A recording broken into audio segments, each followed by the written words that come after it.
ముఖ్యమంత్రి నారా చంద్రబాబు నాయుడు గారు మన ప్రియతమ ప్రధాని గారికి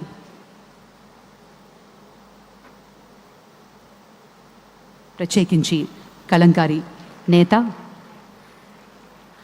మన మూల విరాట్ అయినటువంటి విశాఖపట్నానికి చెందిన లక్ష్మీ నరసింహస్వామి జ్ఞాపికను బహుకరిస్తున్నారు ఈ శుభ సందర్భాన. అలాగే